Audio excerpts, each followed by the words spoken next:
Buletin pagi 24 Februari, anda bersama dengan saya Siti Khadijah Jaafar. Tajuk utama pagi ini, pendaki meninggal dunia selepas tiba di puncak.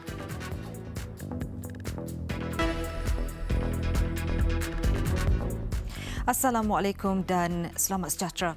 Seorang pendaki meninggal dunia selepas dilaporkan pingsan sebaik tiba di puncak Gunung Besar Hantu di Jelebu malam tadi. Pengarah Jabatan Bomba dan Penyelamat Negeri Sembilan, Nur Azam Khamis berkata, Rashid Harun, 52 tahun, meninggal dunia ketika sepasukan anggotanya membawa turun mangsa. Beliau berkata mangsa yang berasal dari Seri Kembangan, Selangor dilaporkan mula mendaki pada awal pagi semalam bersama-sama 13 rakannya. Sebaik tiba di puncak gunung setinggi 1,200 meter, mangsa dilaporkan pingsan. 9 anggota dari Balai Bomba dan Penyelamat Jelebu ke lokasi sebaik menerima panggilan 1:57 tengah hari semalam. Mereka tiba di puncak kira-kira pada jam 5.40 petang. Namun ketika membawanya turun, mangsa meninggal dunia kira-kira jam 7.30 malam. Mayat mangsa dibawa turun malam tadi sebelum diserahkan kepada polis.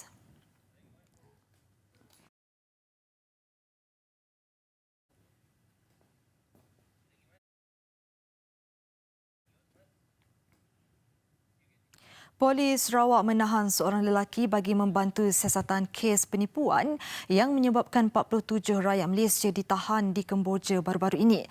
Ketua Jabatan Siasatan Jenayah Komersial Sarawak, Superintenden Mustafa Kamal Ghani mengesahkan suspek ditangkap di Kuching pada jam 3 petang semalam. Superintenden Mustafa Kamal dalam kenyataan medianya memaklumkan suspek lelaki tempatan berusia 35 tahun itu ditangkap sepasukan polis Jabatan Siasatan Jenayah Komersial Negeri. Siasatan lanjut sedang dijalankan sebelum suspek dicangka dihadapkan ke Mahkamah Magistrate di Kuching hari ini untuk permohonan perintah tahanan reman.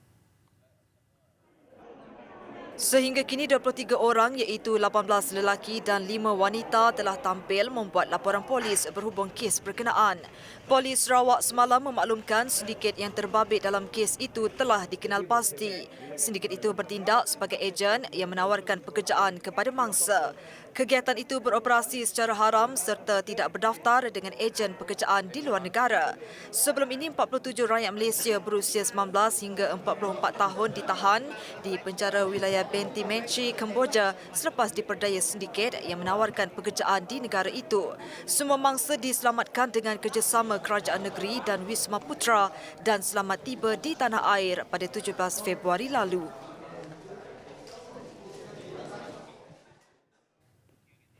Jenazah pemandu lori minyak Muhammad Suhaimi Khamis yang terbabit dalam nahas 3 lori di Lebuh Raya Utara Selatan berdekatan Slim River semalam selamat dikebumikan malam tadi.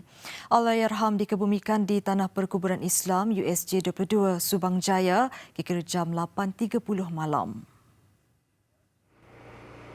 Sebelum itu, jenazah Allahyarham tiba dari Hospital Slim River pada jam 7.15 malam dan dibawa ke Masjid Nurul Huda, Kampung Kenangan Puchong untuk disolatkan.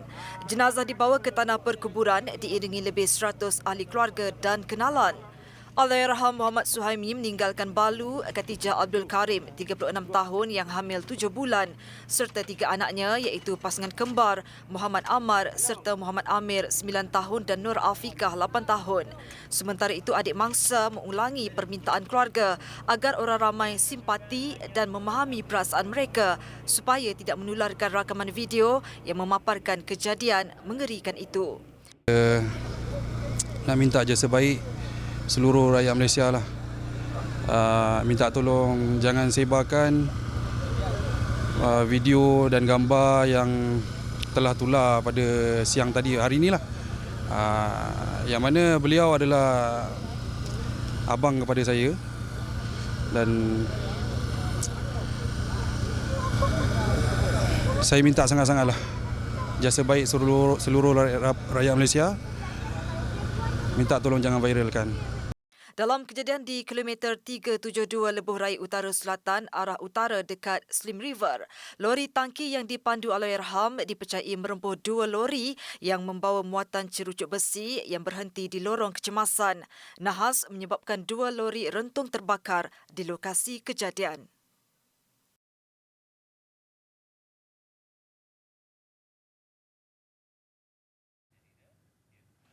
Unit pemusnah bom UPB Polis mengambil masa 3 hari untuk meletupkan sebutir bom tinggalan Perang Dunia Kedua di Kluang Johor. Bom udara jenis seberat 454 kg itu ditemui di sebuah ladang di kampung orang asli Pengkalan Tereh Selasa lalu. Ketua Polis Daerah Keluang, Assistant Commissioner Muhammad Abduh Ismail berkata, usaha meletupkan bom lama sepanjang kira-kira 1.5 meter bermula Khamis lalu namun tidak berhasil. Pihak UPB mendapati bom itu mengandungi sejenis bahan letupan jenis minol yang mampu memanjangkan kadar letupan. Seramai 15 pegawai dan 53 anggota terbabit operasi memusnahkan bom saiz berkenaan yang jarang dijumpai di negara ini. Peluang itu digunakan sebagai latihan dalam perkhidmatan bagi meningkatkan kemahiran. Bom buatan British itu diletupkan dengan impak paling minimum kira jam 3.30 petang semalam. Dalam kejadian jam 10.15 pagi Selasa lalu, seorang peladang menemui bom itu sebelum melaporkannya di Balai Polis Kampung Gajah.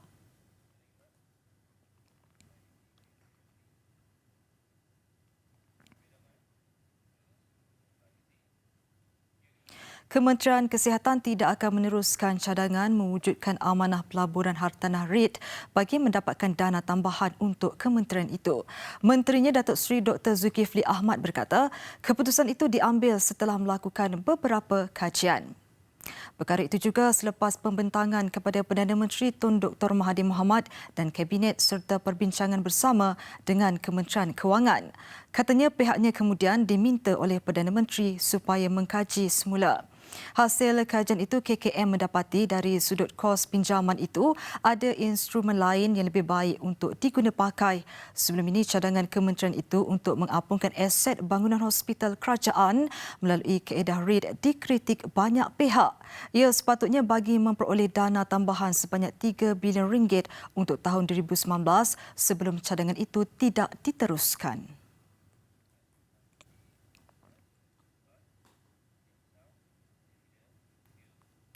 Peranan Jabatan Kemajuan Masyarakat Kemas diselaraskan mengikut harapan dan keperluan masyarakat serta kehendak kerajaan masa kini.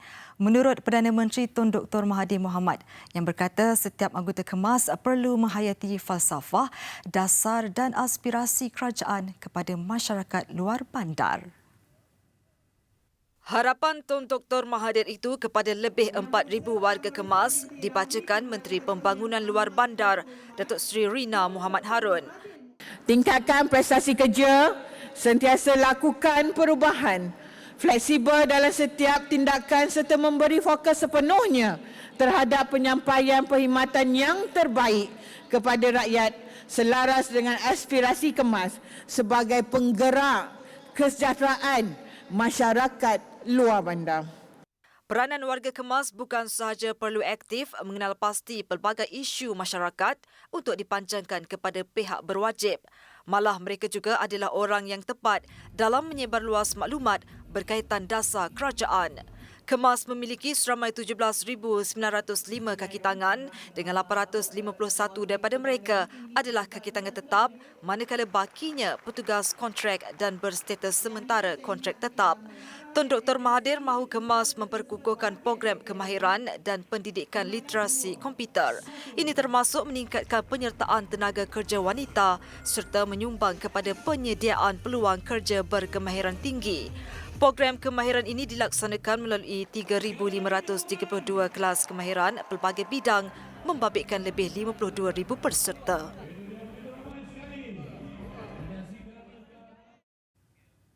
Kerajaan pusat sentiasa bersikap terbuka dalam sebarang cadangan pembangunan infrastruktur di Sabah termasuk sistem pengangkutan moden transit aliran ringan LRT. Timbalan Menteri Kerja Raya Muhammad Anwar Muhammad Tahir berkata, namun keutamaan ketika ini adalah membaiki kemudahan jalan raya, sekolah daif dan projek sakit di negeri itu. Belum ada perbincangan yang jelas lagi mengenai perkara itu. Tetapi pada dasarnya kita tidak mahu satu negeri pun tertinggal dalam bidang transportasi, komunikasi. Dan kita perlu improvekan terutamanya kalau dalam bandar-bandar utama. Beliau yang juga Setiausaha Agung Parti Amanah ditemui di Majlis Perjumpaan dengan Amanah Sabah di Kota Kinabalu semalam. Muhammad Anwar mengulas kesaan pihak di Sabah yang mahukan infrastruktur lebih baik di Kota Kinabalu. Kemudahan moden itu termasuk sistem pengangkutan awam lebih berkesan di bandaraya itu. Cadangan itu bagi menangani masalah kesesakan lalu lintas di Kota Kinabalu meskipun bilangan penduduknya belum mencecah 1 juta orang.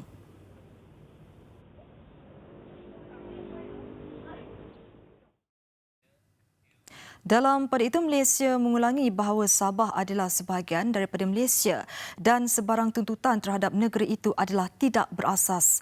Sabah diiktiraf oleh Pertubuhan Bangsa-Bangsa Bersatu PBB dan Komuniti Antarabangsa sejak penubuhan Persekutuan pada 16 September 1963. Wisma Putra dalam satu kenyataannya malam tadi memaklumkan Malaysia tidak mengiktiraf dan tidak akan melayani sebarang tuntutan oleh mana-mana pihak ke atas Sabah. Ia susulan kenyataan Duta Filipina ke Malaysia, Charles Jose di Sabah pada 21 Februari lalu bahawa Manila tidak menggugurkan tuntutan ke atas Sabah. Jose dilaporkan membuat kenyataan itu pada sidang akhbar selepas membuat kunjungan hormat ke atas Ketua Menteri Sabah, Datuk Seri Muhammad Syafiee Apdal. Mengulas kenyataan Setiausaha Agung Parti Bersatu Sabah PBS Jahid Jahim mengenai perkara itu, Wisma Putra juga menekankan bahawa Malaysia tidak pernah gagal menegaskan kedudukannya mengenai perkara itu. Pada masa yang sama, kenyataan Jahid Jahim boleh mengelirukan dan berpotensi merosakkan hubungan baik yang dinikmati oleh Malaysia dan Filipina pada masa sekarang. Wisma Putra menegaskan hubungan dua hala ini adalah penting bukan sahaja kepada kedua-dua negara, malah ke seluruh rantau ini.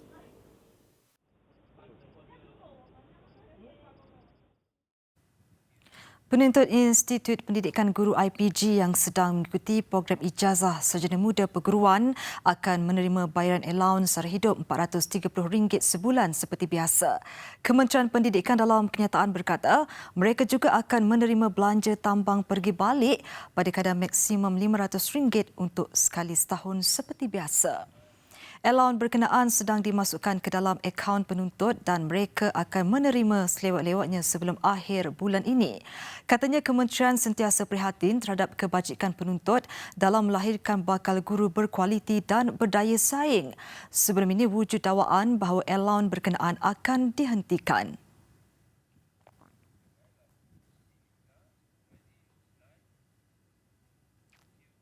Sebuah syarikat dari China dijangka melabur sebanyak $1 bilion Amerika atau RM4 bilion bagi membuka sebuah kilang memproses silika di Taman Perindustrian Kota Kinabalu KKIP tahun hadapan.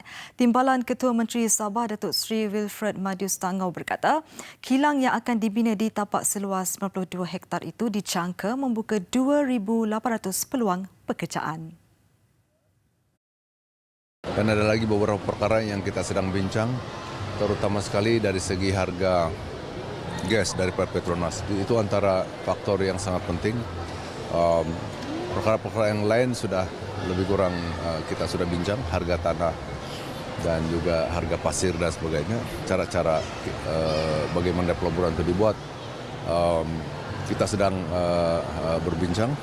Beliau berkata demikian selepas perasmian Karnival One Stop Anjuran Parti Warisan Sabah bahagian Sepanggar di Kota Kinabalu. Katanya syarikat itu sudah beroperasi di luar negara dan bercadang membuka cawangannya di Sabah yang bersaiz dan kapasiti lebih besar. Syarikat berkenaan menghasilkan produk kaca daripada pasir silika.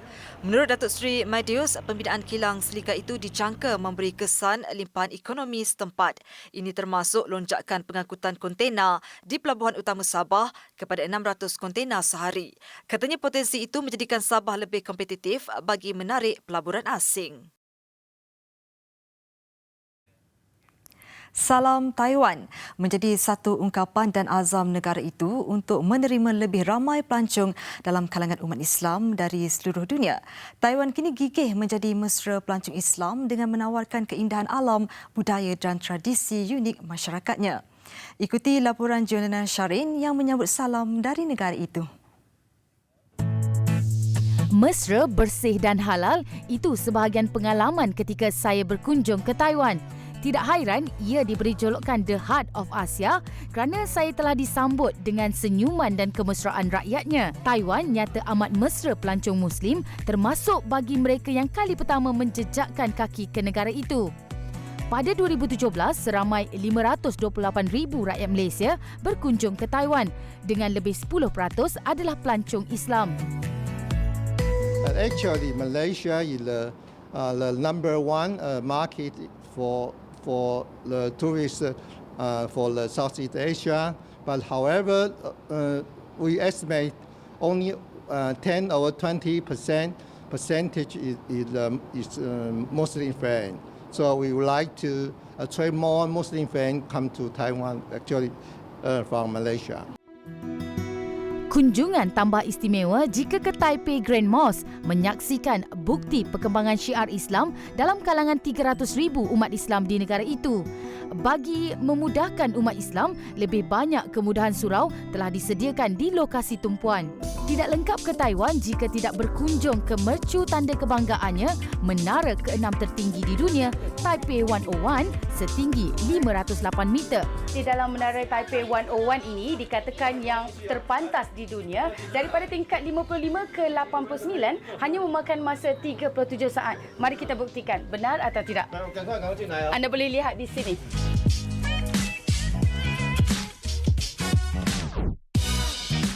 Betul, 37 saat sehingga ke 385 meter. Jom. Kepesatan Kota Metropolitan Taipei dapat disaksikan dari pusat tinjau di tingkat 89. Pengembara boleh mengimbau ke era Taiwan lama di Jintong Old Street. Stesen kereta api Jintong yang dibina pada tahun 1929 masih beroperasi sehingga kini. Kami berpeluang untuk melepaskan tanglung udara panas dengan nukilan azam dan kata-kata semangat. Destinasi ini pula menarik untuk percutian seisi keluarga. Mula dibuka pada tahun 1979, pada asalnya namanya adalah Liufu Wildlife Park. 10 tahun kemudian dengan penambahbaikan yang dibuat, ia dijenamakan semula dengan nama Liufu Village Theme Park. Dia terletak di daerah Hsinchu, terdapat 4 tarikan utama dengan tema yang berbeza iaitu Asian Pacific, Wild West, African Safari dan juga Caribbean Kingdom. Screaming kondo antara cabaran dalam program terkenal Running Man wajar dicuba peminat aktiviti ekstrim. Tarikan terbaru di Taiwan, Taman Fantasi di Limpoland. Komponen taman tema perlumbaannya menjanjikan konsep kelajuan seperti angin, api yang agresif dan kejutan guruh. Roda feris terbesar di Taiwan juga terletak di Limpoland. Selain segala aktiviti menarik ini, persoalan sering ditanya, mudah ke nak dapatkan makanan halal? Jawapannya dalam episod kedua, Salam Taiwan. Juliana Syarin, Taiwan. Laporan luar negara. Sekurang-kurangnya 13 orang terbunuh dan 6 yang lain cedera dalam satu letupan yang berlaku di sebuah kedai runcit di Uttar Pradesh, India. Ledakan juga mengakibatkan 3 buah kediaman yang terletak bersebelahan runtuh. Letupan berlaku di sebuah kilang permaidani yang terletak di bahagian belakang kedai runcit di Rohta Bazar berhampiran Padohi. Beberapa pekerja kilang permaidani dipercayai masih terperangkap di bawah serpihan dan operasi menyelamat telah dilancarkan. Menurut polis, pengusaha kilang itu juga membuat mercun secara haram di premis berkenaan yang mencetuskan ledakan. Jentera berat dan pasukan forensik turut dikerah ke lokasi kejadian untuk membantu usaha menyelamat dan kerja pembersihan. Ketua Polis Daerah Chowri digantung tugas sementara menunggu siasatan diselesaikan.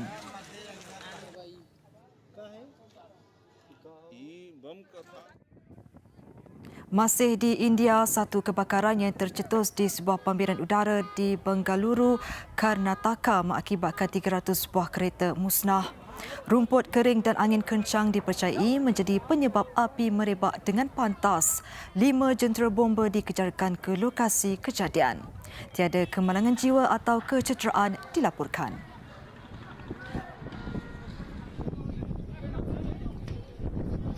Untuk dijadikan antara acara Aero Angkasa Utama Dunia.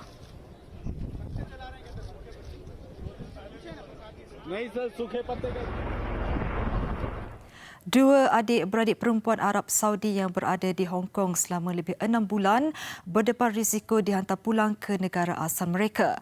Mereka mendakwa melarikan diri kerana tidak tahan didera keluarga. Ia adalah kes terbaru wanita Arab Saudi melarikan diri dari negara asal kerana tidak tahan dengan perlakuan bapa dan saudara lelaki. Kedua wanita berkenaan masing-masing berusia 20 dan 18 tahun. Rim dan Rawan menceritakan sering dipukul bapa ketika kecil dan diambil alih oleh abang apabila meningkat dewasa. Mereka akhirnya mengambil keputusan melarikan diri dengan bertindak menaiki penerbangan dari Colombo ke Hong Kong ketika mengikut keluarga bercuti ke Sri Lanka. Namun perancangan asal mereka untuk menaiki penerbangan ke Australia gagal apabila pasport keduanya dirampas pihak konsulat Arab Saudi yang sedia menunggu di lapangan terbang Hong Kong. Rim dan Rawan telah memohon suaka di sebuah negara ketiga yang dirahsiakan kerana bimbang akan keselamatan mereka. Jabatan Imigresen Hong Kong memaklumkan dua beradik berkenaan bahawa pasport mereka telah dibatalkan dan mereka hanya boleh berada di bandaraya itu sehingga 28 Februari.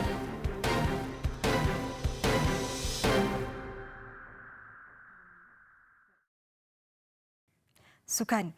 Johor Darul Takzim JDT kembali menemui rentak kemenangan apabila menundukkan Melaka United 2-1 pada aksi Liga Super di laman sendiri semalam.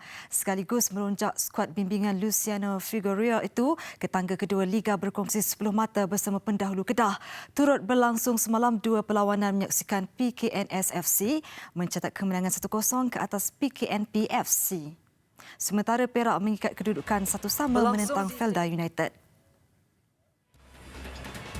Berlangsung di Stadium Tan Sri Hassan Yunos Lakin, JDT turun tanpa kelibat Mauricio Nascimento di posisi pertahanan. Tuan rumah terlepas beberapa peluang mencipta jaringan di awal permainan. Bagaimanapun, tindakan pemain pertahanan Melaka United, Jang Suk Won, yang menghalang percubaan Leandro Velasquez menggunakan tangan pada minit ke-35 membawa padah apabila JDT dihadiahkan sepakan penalti dan Gonzalo Cabrera tidak berdepan masalah menyempurnakan sepakan penalti untuk meletak tuan rumah mendahului 1-0.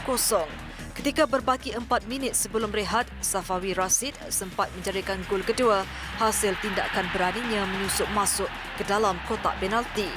Bersambung babak kedua, tuan rumah terus melancarkan serangan yang mengundang cemas benteng pelawat. Namun serangan balas pelawat pada minit ke-73 berjaya merapatkan kedudukan selepas bola rembatan Patrick Richard menewaskan penjaga gol Farizal Marlias. Bagaimanapun, keputusan kekal 2-1 memihak JDT hingga tamat perlawanan.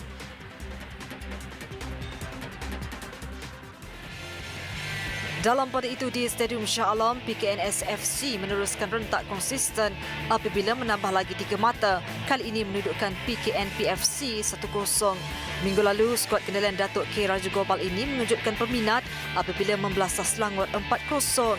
PKNS FC tidak menunggu lama untuk mendahului menerusi jaringan tunggal Kepa Sherman seawal minit kedua perlawanan. Biarpun PKNP FC berusaha mencipta peluang pada babak kedua, namun hampa apabila barisan pertahanan tuan rumah kental bertahan. Menyaksikan keputusan kekal 1-0 hingga tamat perlawanan. PKNS kini berada di kedudukan keempat Liga dengan 7 mata keseluruhan selepas mengharungi 4 perlawanan. Namun akan berdepan lawan mencabar yang juga pendahulu Liga Kedah di Stadium Darul Aman pada 2 Mac ini.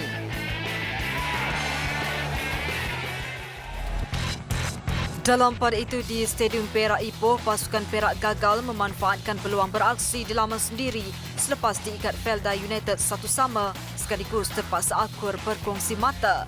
Pelawat terlebih dahulu menggegar gawang Perak menerusi jaringan kapten pasukan Muhammad Hadid Azman pada minit ke-44. Tersentak dengan gol Felda United itu, tuan rumah memperkemas serangan sebaik bersambung babak kedua. Pasukan bimbingan Mehmet Durakovic itu cuba bangkit menerusi beberapa asakan berbahaya, namun benteng Felda United tetap kukuh. Sehinggalah aksi memasuki minit ke-69, tuan rumah mendapat sepakan penalti selepas Wander Louis dijatuhkan pelawat. Peluang itu tidak disia-siakan Gilmar Jose da Silva bagi memastikan pasukannya mengikat pelawat 1-1 sehingga perlawanan berakhir. Skuad The Boss Gaurus kini mengumpul 2 mata selepas 3 aksi untuk menduduki tangga ke-9 Liga. Manakala The Fighters yang sudah mengharungi 4 perlawanan mengumpul 3 mata di tempat ke-8.